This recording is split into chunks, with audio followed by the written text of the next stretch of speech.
In DST, a common reoccurring theme is automation, or the ability to obtain resources while requiring little to no cost or player effort.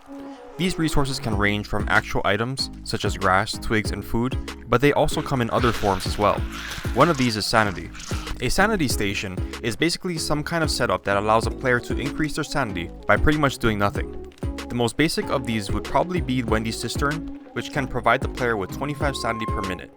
However, you can greatly increase this rate with other setups, such as wearing a Bee Queen crown while surrounded by powerful sources of insanity, or by stacking multiple dwarf stars next to each other. Even rarer is the Health Station, a setup that allows a character to restore their HP while requiring basically no input from the player. While useful, both types of stat stations are usually difficult to set up and have some kind of big limitation, whether it's being locked to a fixed location or only able to be utilized by a specific character. However, there is a new station that not only rapidly restores both health and sanity, but it can also be used by every character, and the best part about it is that it's portable. So if you're interested in learning about this, then stick around as I explain Wigfrid's infinite health and sanity station. To experienced DST players, some of the ingredients for this station should be pretty obvious, so I'll go over those first. To activate the station, you'll need both Heartrending Ballad and Clear-Minded Cadenza battle songs. Heartrending Ballad requires one life-giving amulet, a pencil, and a papyrus to craft, and it lets Wigfrid and all her teammates within the area regenerate 1 HP per every attack they land. The pencil and papyrus are easy enough to get, but for the life-giving amulet, your best bet is probably digging up graves in hopes for the amulet itself, or for red gems that can be turned into an amulet once you get the Presti. Clear-Minded Cadenza requires 1 pencil, 1 papyrus, and moon moth wings. The wings can be found by chopping down one of the loon trees that are found either on Lunar Island or Pearls Island. This song does the same thing as Heartrending, except it restores 1 sanity instead of 1 HP per attack. The second item that we'll need for the station is called the Punching Bag. The Punching Bag was introduced into the game around the same time as planar damage. The purpose of this item is to let the player know how much damage their attacks deal to a normal target, which is nice, but providing attack information doesn't even come close to this item's full potential. Rather than a damage indicator, by far the most useful function of the Punching Bag is its ability to absorb an unlimited amount of attacks without being destroyed. If you've watched some of my previous videos, then you know exactly what I'm talking about.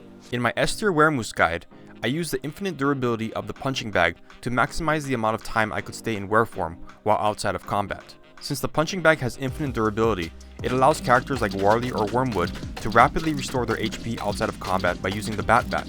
Wormwood especially benefits from the Punching Bag, as he can equip it with Bramblehusk armor, which essentially grants Wormwood a rapid-fire AoE attack. This is even more effective if you have a Walter on your team, since Walter can trigger the Bramblehusk explosions from a distance indefinitely, since poop pellets deal 0 damage. There are other characters that can derive benefits from the Punching Bag, but in my opinion, it's Wigfrid who really takes this item to the next level, since, while both Heartrending Ballad and Clear-Minded Cadenza are activated, the Punching Bag lets her and everyone around her rapidly increase both their sanity and HP by simply holding down the attack button. There's only one problem with this. Wigfrid doesn't gain any inspiration from attacking the Punching Bag, so if you somehow manage to activate both songs, you'll only be able to utilize the setup for a few seconds before your inspiration drains and you lose all your songs. This used to be the case, but fortunately for us, Wigfrid's skill tree solved this issue. Wigfrid's skill tree is pretty well done in my opinion. Personally, the Elding Spear is by far the best thing to come out of it. However, the full potential of the spear is split across 3 different skills. If I had to pick the single best skill, it would have to be Beefalo Tamer 3. When this skill is activated, Wigfrid's inspiration will gradually increase while she's riding a Beefalo until it's right under 50. What the description doesn't say about this skill is that it also will prevent Wigfrid's inspiration from decreasing while she's riding a Beefalo. So with Beefalo Tamer 3, Wigfrid now has all the tools to complete her infinite health and sanity station. Once she gets her inspiration above 50, she can activate both songs, and her, along with every teammate at base, can restore their health and sanity at a rate of 120 plus per minute, and even faster if they're animation cancelling. 120 sanity and HP per minute is really fast. For sanity, it's 5 times as effective as Wendy's Cistern. For health, the regeneration is so fast that you can overheal things like starvation, freezing, or overheating. While not as quick as Wartox's incredible burst healing, it restores health at a rate fast enough that it's a viable method for Warmwood to craft an unlimited amount of living logs from the comfort of his garden. Just make sure you use a weapon with infinite durability such as a sea fishing rod, handbat, or walking cane, so you don't needlessly waste resources. Being able to grant the entire team unlimited health and sanity from the comfort of base already sets this stat station apart from the rest, but probably the most unique quality of Wigfrid's stat station is its portability. The punching bag is extremely cheap, costing only 1 board and 3 grass to craft. So setting up multiple punching bags at different points of interest is very reasonable as far as resources cost. But let's say you want to be able to use Wigfrid's stat station anytime, anywhere.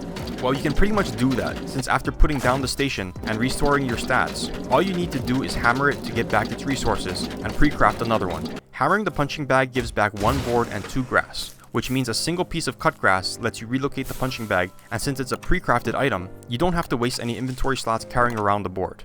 So whether she's with a team or riding solo, whenever Wigfrid wants to restore her sanity, or HP, all she needs to do is plop down a punching bag, max out her stats, hammer it, and pre-craft another one. And that's Wigfrid's infinite health and sanity station.